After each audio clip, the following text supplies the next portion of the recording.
অনূর্ধ্ব-19 Asia কাপে পাকিস্তানকে হারিয়ে সেমিফাইনালে পৌঁছে গেল টিম ইন্ডিয়া। পাকিস্তানের কাছে এই ম্যাচটি সহজ ছিল, কিন্তু তারা 90 রানে ইন্ডিয়ার কাছে হেরে যায় এশিয়া কাপের মঞ্চে। ইন্ডিয়ান যুবা বোলারদের কাছে পাকিস্তানের ব্যাটসম্যানেরা যেন পাত্তাই পায়নি।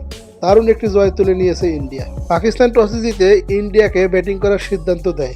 ইন্ডিয়া ব্যাটিং করতে নেমে শুরুতেই বিগ ফিশ বৈভব সূর্যবংশীকে আউট করে পাকিস্তান। মাত্র 6 বলে 5 রান করে আউট হয়ে যায় বৈভব সূর্যবংশী। পরে দলের হাল ধরেন আরেক ওপেনার। তিনি 50 রান করে ফিরে গেলে দলের মিডল অর্ডার একজন ব্যাটসম্যান চৌহান করেন 46 এবং জর্জি করেন 86। পাকিস্তানের বোলারদের কারণে ইন্ডিয়ার ব্যাটাররা মাত্র 240 রানে অল আউট হয়ে যায়। পাকিস্তানের যে বোলাররা রয়েছেন দুর্দান্ত বোলিং করেছে, বিশেষ করে মোহাম্মদ সাইম। পাকিস্তান এবং ইন্ডিয়ার ম্যাচ দেখতে গ্যালারিতে দর্শকের ভিড় নেমেছিল। দুই দলের প্রতিপক্ষকে সাপোর্ট করতে এসেছিল দুই দলের সমর্থকরা। শেষ পর্যন্ত 241 রানের টার্গেট দেয় ইন্ডিয়ান ব্যাটাররা।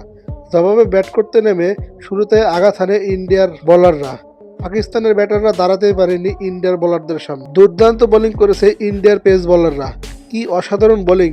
এই বোলিংয়ের সামনে পাকিস্তানের ব্যাটাররা নাস্তানাবুদ হয়েছেন।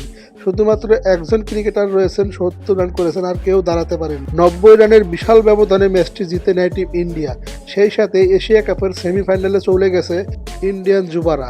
কি দারুণ ব্যাটিং করেছে ইন্ডিয়ারা, কিন্তু পাকিস্তানের কাছে এই ম্যাচটি সহজ ছিল, কিন্তু তারা জিততে পারেনি। তো ইন্ডিয়া যুবাদের শুভেচ্ছা, তারা প্রথম দল হিসেবে সেমিফাইনালে গিয়েছে। দেখা যাক আর কে কে যায়।